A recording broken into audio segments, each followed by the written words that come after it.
The girl lived in a village where every glance seemed to measure her shortcomings, every whisper reminded her of the judgment that surrounded her. From the earliest moments of her childhood, she had been labeled as fragile, timid, and incapable. Her body was slight, her movements careful, and her voice soft, so that those around her mistook quietness for weakness. The villagers had grown accustomed to measuring her worth by the smallest of standards, and they did so without mercy. Children laughed when she stumbled along the dusty paths, neighbors shook their heads at her clumsy attempts to help with chores, and even the elders seemed to sigh at her presence, as if she were a burden too heavy for their expectations. Every day she felt the weight of their assumptions pressing down upon her, invisible chains forged from gossip, ridicule, and disappointment. Her stepmother, the woman who should have been a guide or protector, was the harshest critic of all. She scrutinized the girl's every move, pointing out errors with sharp words and exaggerated gestures meant to shame. When the girl tried to speak or assert herself, her stepmother would dismiss her, claiming she lacked wisdom or strength. Even when the girl offered practical solutions or small successes, they were ignored, minimized, or twisted into evidence of her inadequacy. The stepmother's eyes carried a constant judgment, a reminder that the girl was nothing more than someone to be controlled, someone to be kept in a place where she could do no harm to the world that had already deemed her weak. The villagers echoed this sentiment, often without realizing the cruelty of their behavior. In markets and gathering spaces, she became the target of jokes, the butt of playful but cutting comments, the one who was always last to be chosen and first to be laughed at. Adults would laugh alongside children, unaware that their laughter left invisible scars. They assumed that her quiet acceptance of mockery was confirmation of her frailty, never imagining that beneath the surface, the girl's mind was sharp, her senses acute, her determination quietly forming like iron in a forge. Yet, in spite of the relentless judgment and constant dismissal, something within the girl refused to bow. She learned to watch closely, to observe without being noticed, to measure every word, glance, and action of those around her. She understood their patterns, their weaknesses, their tendencies to underestimate her. In the spaces where they saw nothing, she began to see everything. While the world perceived hesitation, she was calculating patience. Where they saw fear, she cultivated quiet resilience. Every insult, every slight became a lesson. Every sneer from the stepmother or murmur from a villager was catalogued in her mind, stored for a future moment when she would no longer be overlooked. This constant underestimation became her greatest advantage. People believed she was weak, and so she moved in the shadows of their assumptions, learning without interference, strengthening herself where no one thought to look. Her spirit, though battered by daily scorn, grew resilient, bending without breaking. What the village saw as a timid girl was in reality a mind-honing strategy, a heart cultivating endurance, and a soul preparing for a future in which her so-called weakness would become the source of her unstoppable strength. Every day she walked through the village, heads bowed not in submission but in careful observation, absorbing, learning, and understanding. Though dismissed, she was never defeated. Though underestimated, she was never powerless. The girl they misjudged so completely was quietly growing into a force they could not yet see, her very invisibility a preparation for the moment when she would rise beyond all expectation, beyond all mockery, beyond the narrow confines of what they believed her to be. Her world was one of underestimation, but within it she found the beginnings of power that no one could yet imagine, and it would change everything. Every day for the girl began before sunrise, in a world that seemed determined to remind her of her supposed inferiority. The stepmother would wake her with harsh words, ordering her to complete impossible chores before the day even began.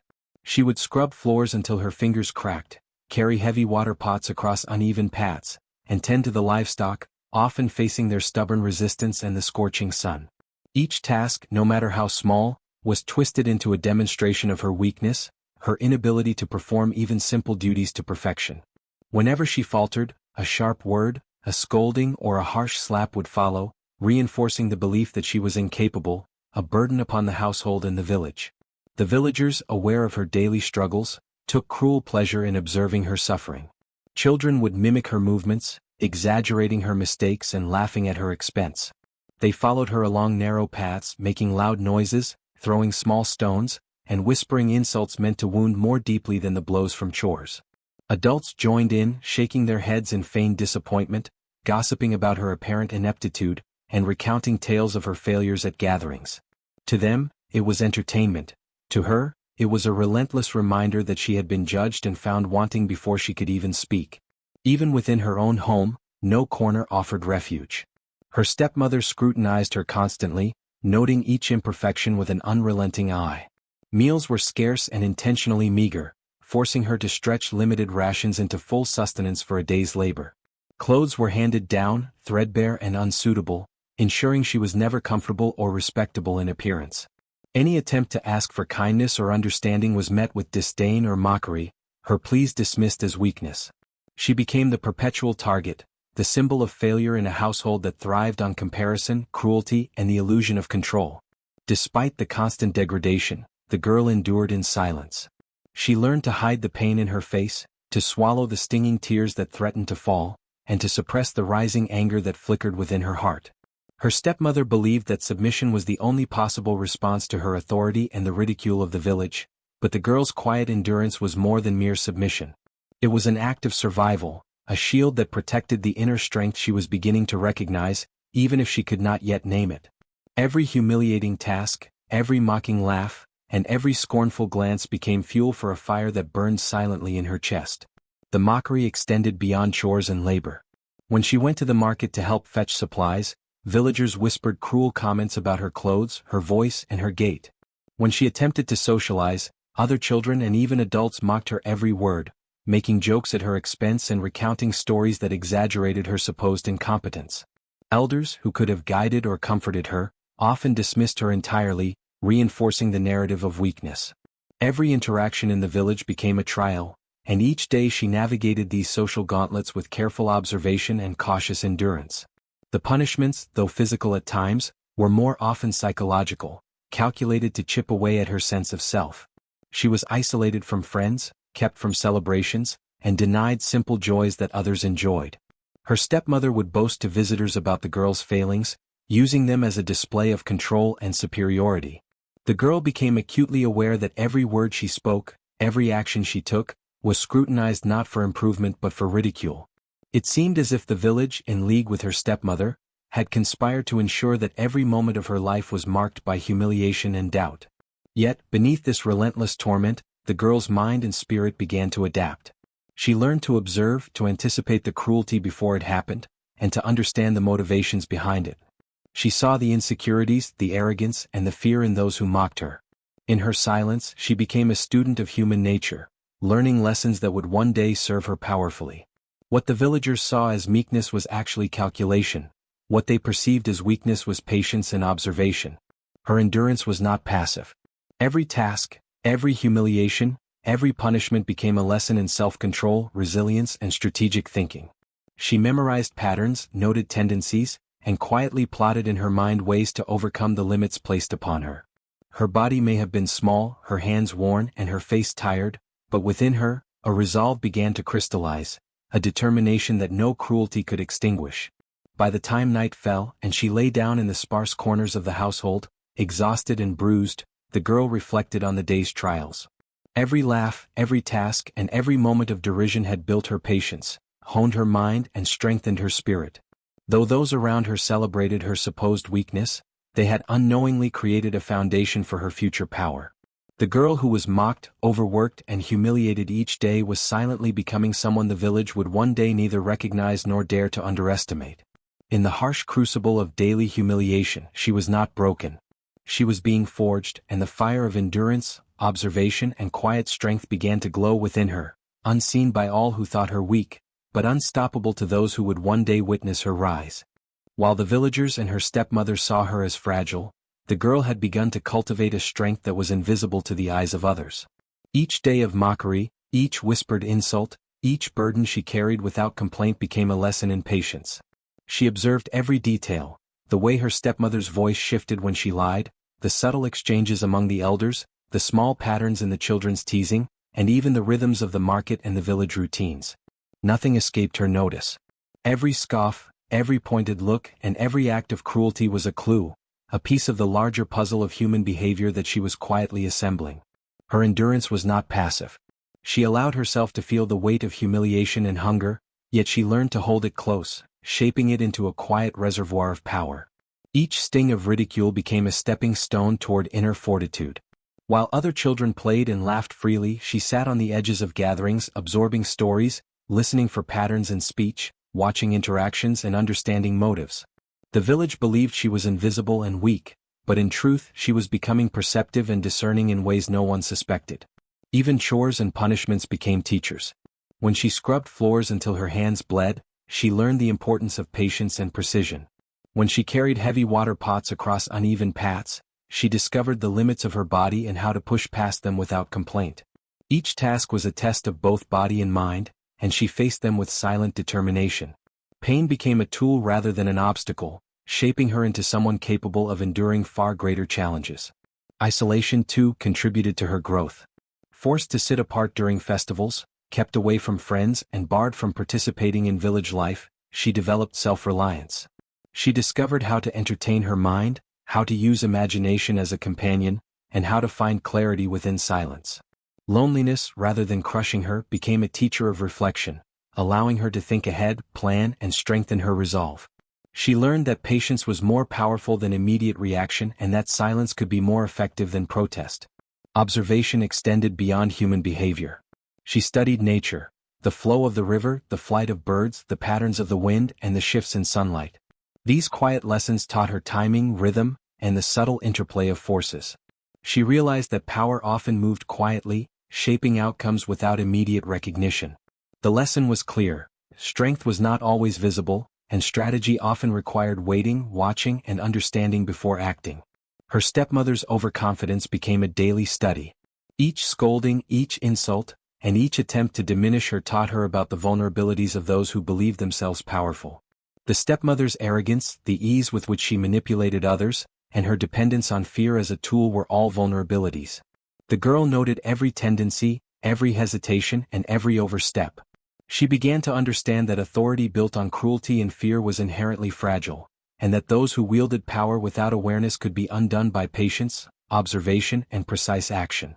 The villagers' cruelty, though relentless, offered lessons in strategy.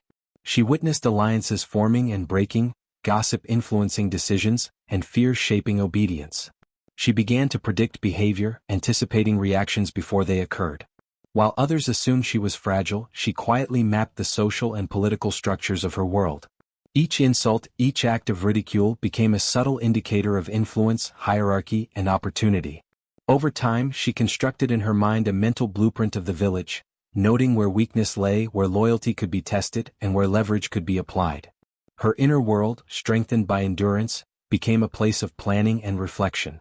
She imagined scenarios, explored possibilities, and rehearsed potential responses to future challenges. She visualized herself navigating the complexities of human behavior, confronting cruelty with precision rather than emotion. The girl's mind became a sanctuary of strategy, resilience, and foresight, carefully hidden behind a facade of meekness and silence. Even her emotional responses were honed. She learned to control fear, temper anger, and transform sadness into resolve. While the world sought to diminish her, she cultivated patience, learning that immediate retaliation often served the oppressor. She understood that strength was quiet, resilience was cultivated, and power was often invisible until unleashed at the right moment. The trials of daily humiliation became not a prison but a training ground, forging a mind capable of mastering both self and circumstance. By the end of each day, when the village slept or celebrated while she endured her silent tasks, the girl's growth was profound though imperceptible. She had become an observer, a strategist, and a thinker. Her body remained small and often bruised, but her mind had grown sharp, her spirit resilient, and her resolve unwavering. What the villagers saw as fragility masked the quiet emergence of someone who could one day stand unshaken before those who sought to destroy her. Her silent endurance, built from observation, reflection, and resilience, was a force slowly gathering strength. It was a power that required patience, attention, and time, a power the world had not yet recognized but one that, when revealed, would be undeniable. In the quiet of her suffering, she was preparing not merely to survive, but to rise in a manner that would astonish all who had ever called her weak.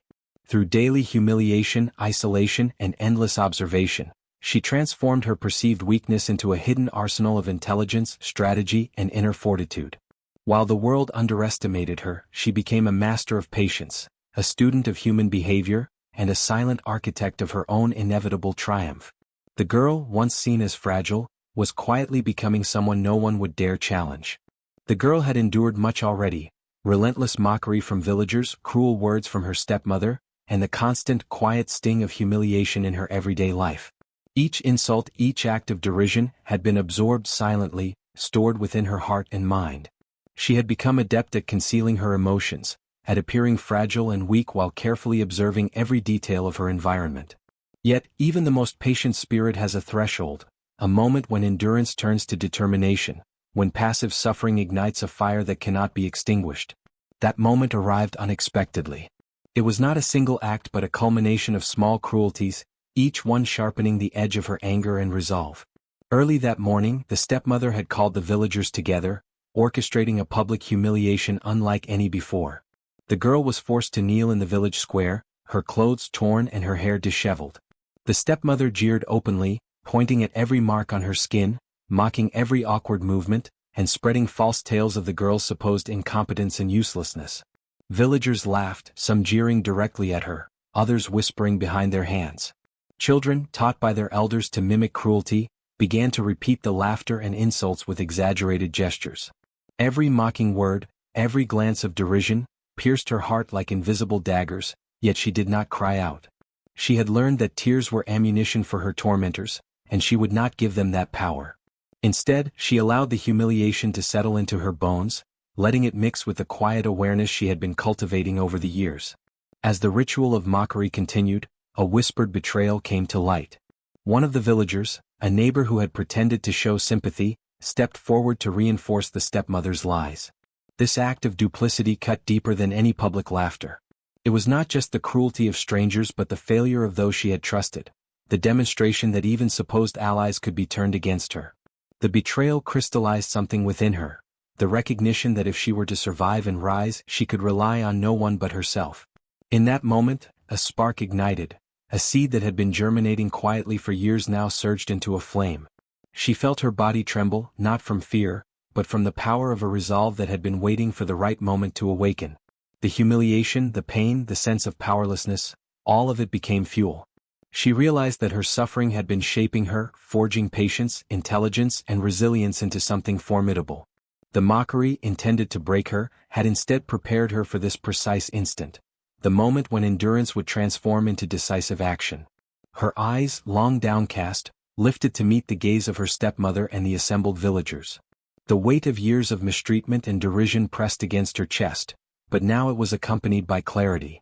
She saw the fear beneath the stepmother's overconfidence, the doubts in the faces of the villagers who had laughed so heartily, and the subtle cracks in the social structures they had relied upon. For the first time, she understood fully that she had accumulated power not by overt rebellion, but through quiet observation, the careful honing of mind and spirit, and the strategic patience of someone who knew that true strength is often invisible until the moment it is revealed. As she rose to her feet, the mockery continued, unaware of the storm that had begun to gather within her. Every insult became a catalyst for transformation. She felt the whispers of the world around her, the rustling of leaves, the sigh of the wind, and the soft murmurs of the earth beneath her feet. These natural sounds, long unnoticed in her life of observation and endurance, seemed now to converge with her awakening power, echoing the truth that she was no longer simply a passive victim. The stepmother, sensing some change, laughed nervously, attempting to maintain control over the scene. But the girl's posture had shifted. She carried herself with a quiet authority, a confidence born of enduring years of cruelty and emerging stronger. Her mind raced, analyzing the situation, identifying weaknesses in the stepmother's control, and envisioning how the villagers' perception of her could be altered forever. She realized that humiliation was a weapon, and she had now learned to wield it in reverse, turning the power of shame and mockery back onto those who had tried to diminish her. Every muscle in her body felt alive with the energy of suppressed potential. She sensed that her transformation was not merely personal but symbolic. The culmination of her suffering was the threshold of a larger destiny. It was clear to her now that the village's mockery, the stepmother's cruelty, and the betrayal she had endured had all been preparatory. They had unknowingly trained her to endure, observe, and strategize, crafting a spirit capable of challenging authority and redefining power. The humiliation that had once been unbearable now seemed almost insignificant compared to the awakening within her. Anger had transformed into clarity, fear into precision, and pain into strategy. She felt a deep, resonant understanding that the next steps would require careful planning, patience, and courage, but the resolve had been forged. She would not allow the past to dictate her future. Instead, she would harness the lessons of suffering, the strength built in silence, and the insights gained through observation to alter the course of her destiny. By the end of the day, as the villagers dispersed, convinced of their victory over the girl, she remained still for a moment, allowing the full weight of her awakening to settle. The fire that had been kindled within her was steady now, fueled by the breaking point she had reached. She had crossed the invisible threshold between endurance and action, and nothing would ever be the same again. Every act of cruelty, every moment of mockery, had led to this crucial realization. Her life was hers to command, and the power she had nurtured in secret would now shape the world around her. This breaking point was not the end of her story, it was the beginning. The girl, once dismissed as weak, had recognized the dormant power within, the strategic intelligence, the resilience of spirit, and the clarity of purpose that could overturn the very foundations of the village's authority. The mockery, the humiliation, and the betrayal were no longer weights upon her. They were tools she would use to carve a new path, one that would astonish everyone who had underestimated her. Her transformation had begun, quietly, in the shadows of shame and suffering. The fire within, ignited by the ultimate breaking point, promised that the girl who had been mocked, starved, and dismissed would soon rise with a force they could not ignore, commanding respect, awe, and perhaps fear. She had endured, observed, and now resolved. The moment for change had arrived. The moment came quietly, almost imperceptibly at first, as if the world itself conspired to allow her departure. The girl, long oppressed and mocked by the stepmother and the villagers, finally found herself on the threshold of a new existence. One of exile, whether forced by the cruelty of her oppressors or chosen in defiance of them. Her heart pounded with a mixture of fear and anticipation. The chains of ridicule, the constant whispers of derision, and the sharp pangs of humiliation had built a pressure within her spirit that demanded release. The stepmother, believing she had finally succeeded in reducing the girl to nothing, orchestrated her removal with cold efficiency. Rumors had swirled among the villagers that the girl's spirit was fragile, that any step outside the boundaries of her confinement would see her crumble completely. They had underestimated the quiet fortitude that had grown inside her over the years of suffering.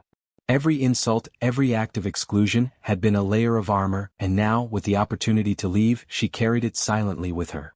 The journey into exile began with a first step that felt heavier than any she had ever taken. She moved through forests dense with shadows and over hills where the wind carried whispers of the world she had been denied. Each footfall was a declaration, a silent affirmation that she would no longer be defined by the judgments and mockeries of those who had scorned her. The familiar sights of her village faded behind her, leaving only the memory of cruelty and the growing awareness that strength comes not from acceptance but from survival. Alone in the wilderness, the girl encountered challenges that tested her body and mind in ways the village never had. Hunger gnawed at her, yet it was a far more honest trial than the twisted games of her stepmother. The biting cold and the harsh terrain became teachers, shaping her endurance and focus. Every night, when she lay beneath the stars, the silence taught her observation, patience, and the understanding that the world was vast, full of dangers, but also full of possibility. She began to see the threads of life and power that connected everything around her, the way the wind shifted, the subtle signs of animals, the hidden paths through forests, all lessons she absorbed quietly like water into a sponge. Her mind, sharpened through years of secret observation and silent suffering, began to expand in exile. She reflected on the stepmother's methods of control, recognizing patterns of fear, manipulation, and arrogance. The cruelty that had once seemed random now revealed itself as strategic, a blueprint of weaknesses she could later exploit.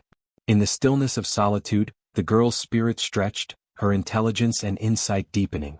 She realized that power was not always shown in force or dominance. It could be cultivated in patience, in secrecy, and in the careful preparation of a plan that would eventually overturn the world that had sought to suppress her. Spiritual guidance came unexpectedly, woven into the quiet of the natural world. At times, the girl felt the presence of ancestors or spirits, whispers of wisdom that seemed to flow from the trees, the earth, and the rivers. They spoke of resilience, of harnessing inner fire, and of the importance of understanding one's own worth before confronting the world again. Each lesson was a spark, igniting a growing certainty within her. The exile was not merely an escape, it was a necessary journey towards strength, insight, and mastery. Along the way, she discovered hidden talents and abilities that the village had never glimpsed. Her senses sharpened, her intuition deepened, and a subtle energy began to awaken within her, one that had lain dormant beneath years of fear and neglect. Where once she had been dismissed as weak and inconsequential, she now recognized the latent power that had been forming quietly, nurtured by hardship, observation, and self-reflection. Every trial she endured in exile, every challenge faced alone, became a building block in her transformation, laying the foundation for a return that would astonish those who had scorned her. The physical journey mirrored her internal one. Streams and rivers became obstacles to navigate and teachers of patience. Forests offered both refuge and lessons in awareness. Each night under the vast sky, she absorbed knowledge from the stars, feeling the weight of history, legacy, and untapped potential. The girl, once confined and belittled, now understood the strength of self-reliance, the importance of vision, and the power of preparation. Exile was not a punishment but a crucible, refining her spirit into something formidable. She also observed human behavior from a distance, learning lessons the village could not teach. Travelers, other clans, and wanderers crossed her path, revealing glimpses of diplomacy, strategy, and the balance of fear and respect. She noted how influence could be gained quietly, how authority could be commanded without violence, and how patience often outweighed impulsive strength. Each encounter, no matter how brief, fed her growing wisdom, adding tools to the arsenal she had been building silently for years. As weeks turned to months, the girl's determination solidified into an unshakable purpose. The exile, once a place of isolation and fear, had become a training ground, a sanctuary for the growth of her spirit and intellect. The girl who had been dismissed, humiliated, and underestimated now walked with the quiet confidence of someone who knew her own strength, understood the weaknesses of those who had wronged her, and carried the knowledge necessary to reclaim her place in the world. By the time she approached the borders of her former village, the transformation was complete. She was no longer the timid, mocked girl that the stepmother had sought to erase. She was a force shaped by endurance, insight, and careful cultivation of both skill and strategy. Her eyes held the calm certainty of someone who had faced adversity alone and emerged unbroken, wiser, and stronger. The girl paused at the edge of the familiar fields, gazing at the village that had once confined her. A sense of quiet power settled over her. She had endured exile not merely to survive, but to prepare for the moment when she would return. She carried within her all the knowledge, strategy, and latent strength needed to confront the stepmother, reclaim her dignity, and redefine her destiny. The exile had been painful, isolating, and frightening, but it had been necessary. It had forged the girl into someone the village could no longer dismiss, underestimate, or oppress. In stepping into the unknown, she had discovered her own power. In isolation, she had learned patience and strategy. And in exile, she had prepared for the return that would change everything. The girl walked forward with purpose, ready to confront the world again, not as the weak, abandoned child she had once been, but as a force that no one, not even her stepmother, could ignore. The exile that had once seemed like a punishment transformed into a profound journey of growth for the girl. Each day brought new challenges and lessons, shaping her body, mind, and spirit in ways she had never imagined possible. From the moment she stepped beyond the borders of her village, she understood that survival alone would not be enough. She would need wisdom, strength, and strategy to reclaim her place and confront those who had sought to humiliate her. The physical hardships of exile became a daily training ground. She learned to navigate dense forests, balancing carefully over uneven terrain, feeling the texture of the earth beneath her feet, and noting the subtle signs of wildlife. Streams and rivers offered opportunities to practice patience, timing, and coordination.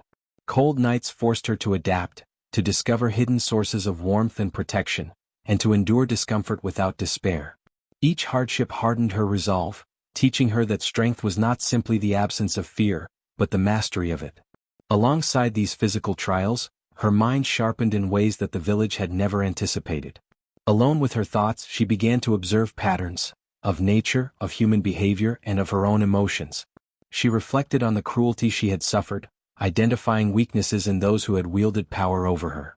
She recognized the arrogance and impulsiveness of the stepmother, the blind conformity of the villagers, and the ways in which fear had allowed tyranny to flourish. These observations became the foundation of a strategy she was only beginning to conceptualize, one that would allow her to act decisively when the time came. Spiritual guidance entered her life unexpectedly.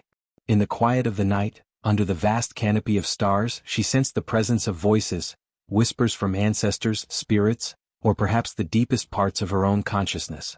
They spoke of resilience, patience, and the responsibility that comes with power. They urged her to cultivate her abilities carefully, to understand the depth of her potential before seeking confrontation. Each lesson, imparted through dreams, signs in nature, or subtle intuitions, reinforced the idea that strength alone was not enough. Wisdom, timing, and self-knowledge were equally vital. The girl also discovered hidden talents within herself. Her senses became heightened. She noticed the smallest shifts in the wind, the faintest sounds of approaching animals, the subtle changes in the behavior of others. Her intuition developed into a precise guide, steering her through danger and revealing opportunities that might otherwise have been missed. Beyond physical and mental skills, she realized that the long years of suffering had awakened a deeper energy within her, a latent force that could shape events and influence outcomes when wielded with focus. This realization filled her with quiet confidence, confirming that the girl once dismissed as weak had been growing into a formidable presence all along. Along the way, she encountered teachers, elders, travelers, or guardians of knowledge, who helped refine her abilities. Some instructed her in practical skills such as stealth, strategy, and self-defense, while others imparted lessons in diplomacy, patience, and leadership. Even brief interactions became valuable, providing insights into human nature and the balance between authority and influence. She absorbed each lesson with care, understanding that mastery was cumulative. Every skill, every piece of knowledge, would eventually coalesce into the power she needed to return and assert her place. In addition to skill building, the girl's journey nurtured emotional growth. She confronted the lingering pain of betrayal and humiliation, learning to transform anger and fear into resolve and clarity. Each step forward became a meditation on resilience, patience, and self-worth. She practiced discipline, not as a punishment, but as a means of cultivating the inner strength that would allow her to act decisively and confidently when the moment of confrontation arrived. Nature itself became a mentor.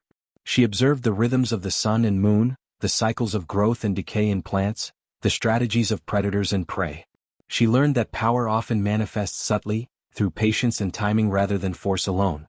Rivers taught persistence, mountains taught endurance, storms taught flexibility and adaptation. Through these observations, she gained not only physical skills but an understanding of balance, strategy, and the interplay of forces that would later guide her in reclaiming her dignity and reshaping her environment. Her journey was not without fear or doubt. She faced moments of exhaustion, loneliness, and uncertainty. At times, the weight of her past and the enormity of her goals seemed overwhelming. Yet even in these moments, the lessons she had absorbed, the skills she had honed, and the latent power she had awakened carried her forward. She learned to embrace fear as a companion rather than an enemy, recognizing that it revealed the stakes and highlighted the path toward growth. As the months passed, the girl transformed. Her body became stronger and more agile, capable of enduring hardship without faltering. Her mind became sharper, analyzing situations with clarity and foresight. Her spirit matured, tempered by patience, guided by the whispers of the ancestors, and fortified by her own experiences. Every challenge she faced, every lesson learned, and every hardship endured became a stepping stone in her transformation, preparing her for the moment when she would return to the village. By the time she reached the borders of her former home, she was no longer the girl who had been dismissed, mocked, and underestimated. She carried herself with quiet authority, her presence emanating confidence and power. Her training, experiences, and spiritual guidance had combined to create someone formidable, capable of confronting the stepmother and the villagers with intelligence, strategy, and strength. Her journey of growth had been long, arduous, and transformative. What began as exile had become an apprenticeship in resilience, strategy, and mastery. She now possessed the skills, knowledge, and inner power necessary to face her past and alter her future. The girl who had once been seen as weak had been forged into someone no one could ignore, a presence that commanded respect and would change the course of the village forever. The first sign of her return was subtle, almost imperceptible, a shadow moving along the edge of the village before sunrise, a figure whose presence seemed to draw the morning light toward it. Those who glimpsed her paused, sensing something unfamiliar, something that did not belong to the same girl they had once dismissed and humiliated. Her stride was steady, confident, and purposeful, the kind that carried the weight of someone who had endured more than the world had imagined. Every step seemed deliberate, calculated, and yet filled with a fluid grace that marked her transformation. The villagers, still wrapped in their routines and gossip, first noticed her from a distance. A few whispered among themselves, unsure if their eyes were deceiving them. The girl they had thought fragile, weak, and broken was no longer the same. She had grown in ways they could not immediately comprehend. There was a strength in her posture, a calm authority in the way she moved, and a light in her eyes that carried both wisdom and warning. Those who had mocked her now felt a ripple of unease, sensing that the past could no longer dictate the present. As she approached the village center, the atmosphere shifted. Even the birds seemed to pause mid-flight as if acknowledging her arrival. Every footstep she took seemed to command attention, not through force or threat, but simply through presence. The air around her carried a subtle tension, an energy that told the villagers that she was no longer the one to be trifled with. Her mind, sharpened by exile, read the reactions of each person. The hesitation in the baker's hands, the stiff posture of the blacksmith, the lowered gaze of the women who had once mocked her appearance. She understood them all now, every human flaw, every instinctive reaction, and she knew how to use observation to her advantage. Her transformation was not merely physical. The hardships she had endured had sculpted her body into a resilient instrument capable of enduring the unexpected. Her muscles moved with controlled strength, her reflexes quickened by months of careful training and vigilance. Yet the true metamorphosis was mental and emotional. She now understood patience, strategy, and timing. She could assess situations quickly, discern intentions, and act decisively when needed. Her heart, once heavy with humiliation and sorrow, had been tempered into a quiet reservoir of resolve. It no longer fluttered with fear at the thought of ridicule. Instead, it beat with the certainty of someone prepared to reclaim her place in the world. The stepmother noticed the change first, her laughter of superiority caught in her throat as she watched the girl approach. The arrogance she had once wielded as a weapon now seemed fragile, as if it could shatter at the faintest pressure. She tried to smile, tried to project control, but the aura of the returned girl eroded every pretense. The stepmother's mind raced with possibilities, each more frightening than the last. How had this girl, whom she had tried to break, grown so quickly in such a short span of time? What unseen forces or skills had transformed her into someone who could now challenge authority and command attention without a single word? The villagers, meanwhile, could not hide their uncertainty. Some stepped back instinctively, unsure whether to greet her, flee, or watch silently. They were used to seeing her as weak, silent, and insignificant. This new presence contradicted every expectation they had held. It was more than confidence. It was an unspoken power, a mixture of knowledge, endurance, and self-possession that radiated outward, touching everyone who dared to look directly at her. Children who had once laughed nervously at her now clutched their parents, sensing the shift in dynamics, the subtle warning that the girl who had been underestimated was no longer to be trifled with. Her mind moved like water, scanning the village square, noting every detail, every reaction. She saw alliances that might falter, weaknesses that could be exploited, and hearts that could be swayed. The stepmother's associates tried to mask their fear, but even their bravest gestures seemed hollow under her penetrating gaze. The girl's return was not fueled by vengeance alone. It was fueled by understanding, mastery, and the quiet knowledge that patience and preparation had made her stronger than anyone could have imagined. Even those who had previously ignored her felt the weight of her presence. Merchants, elders, and neighbors paused mid-conversation, unsure how to address her or what to expect next. Every interaction carried potential consequence, and they instinctively understood that misjudging her now could be disastrous. It was a delicate tension, the invisible thread of power shifting away from those who had held it for so long. The girl's silent authority demanded attention, respect, and careful consideration. She did not rush into confrontation. Instead, she allowed the village to take her measure, to recognize without words that she had grown into someone formidable. Each glance, each movement, each subtle shift in posture communicated mastery and purpose.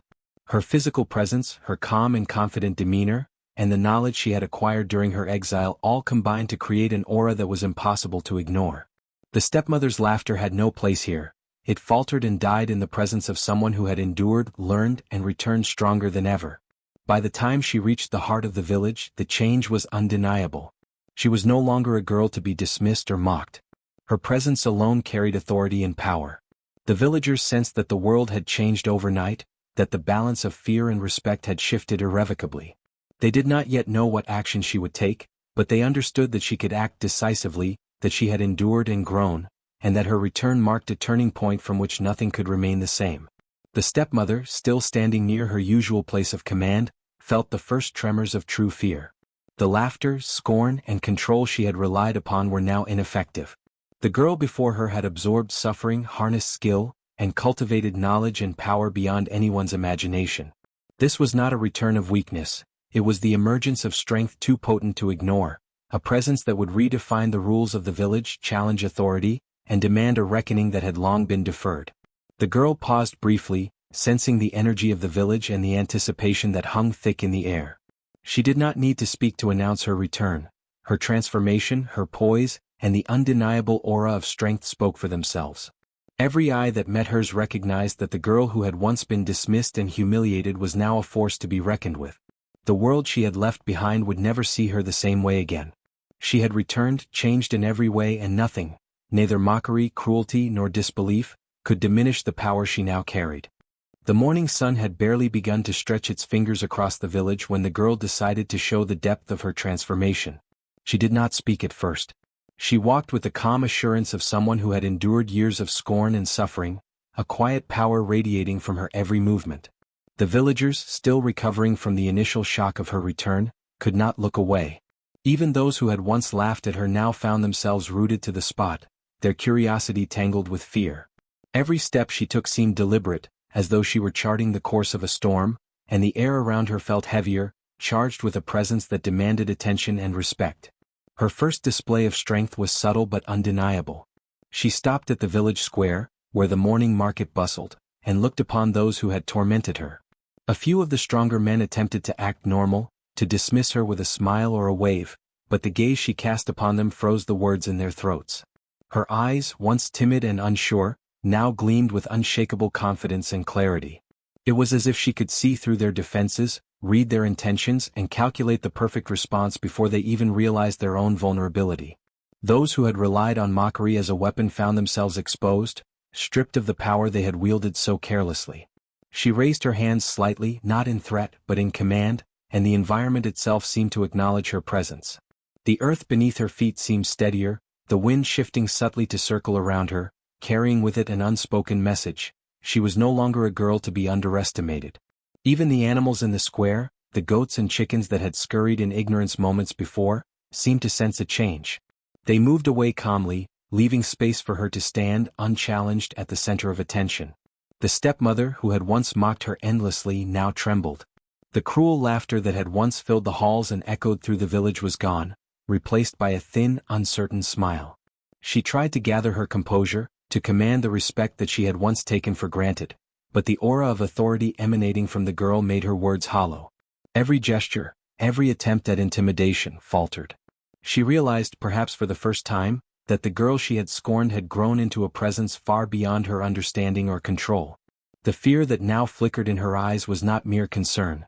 It was recognition of true power, something she had never anticipated and could no longer dismiss. The villagers began to murmur among themselves, a mixture of awe and confusion threading through their voices. They had seen the girl as weak, vulnerable, and insignificant, a creature easily cast aside and dismissed. Now, every assumption they had held about her crumbled. They watched as she moved gracefully among them, not with arrogance, but with the quiet certainty of one who had survived suffering and mastered herself in the process. She was physically poised, emotionally grounded, and intellectually sharp, a combination that left no room for doubt or mockery. Her strength was not only in her presence but in her actions. She approached the village elder, a man who had once questioned her worth, and spoke with measured authority. Her words were precise, each sentence carrying weight and purpose. She articulated her ideas, shared observations, and corrected misjudgments with clarity. The elder, who had been accustomed to dictating knowledge and commanding respect, now found himself listening intently, understanding that wisdom was no longer monopolized by age or status. The girl's intelligence, honed in secrecy and tempered by hardship, shone brightly, leaving those around her in a state of stunned admiration. As the day progressed, she continued to demonstrate her capabilities. She mediated disputes with fairness, displayed remarkable foresight in decision-making, and guided the villagers with an instinctive sense of justice and compassion. Those who had once doubted her saw her not merely as a survivor of cruelty, but as someone capable of leadership, vision, and strategic thinking. Her strength was multifaceted. She combined intellect, emotional resilience, and social acuity in a way that rendered previous mockery irrelevant. Even the children who had once feared her, now looked upon her with wonder. They were drawn to her presence, sensing that she embodied qualities beyond ordinary experience. Some approached cautiously, their small hands reaching for her guidance, and she responded with kindness, patience, and encouragement. It was a strength that did not intimidate but inspired. Those who had once mocked or overlooked her could now see the full measure of her transformation, and it unsettled them in ways that words alone could not convey. The stepmother's discomfort grew with every demonstration of power. She attempted once more to assert authority, to regain the control she had lost, but the girl's calm response and unshakable composure rendered the effort futile. The villagers witnessed this exchange and in doing so, understood the reversal that had taken place. Authority once abused and misapplied had shifted. The girl, once dismissed as powerless, had reclaimed influence not through vengeance alone, but through mastery of herself and the careful cultivation of skill, wisdom, and presence. By evening the entire village recognized the shift. The girl's quiet strength had transformed perception itself. No longer the object of ridicule or contempt, she had become a figure of respect, awe, and caution. Every observer, whether friend or former enemy, understood that she possessed power beyond the physical, strength beyond endurance, and insight beyond mere survival. The mockery that had once defined her existence was replaced with admiration and a cautious deference. As the sun dipped below the horizon, painting the sky in hues of gold and crimson, she stood in the village square, a living testament to resilience and mastery. Her eyes surveyed the faces around her, noting acknowledgement, fear, and admiration in equal measure. The girl who had been underestimated had revealed the depth of her strength, not through shouting or overt confrontation, but through presence, intelligence, and control over herself and her environment. Those who had mocked her learned a lesson that would not be forgotten. Appearances deceive, cruelty cannot break true spirit, and the underestimated may one day rise with power unseen.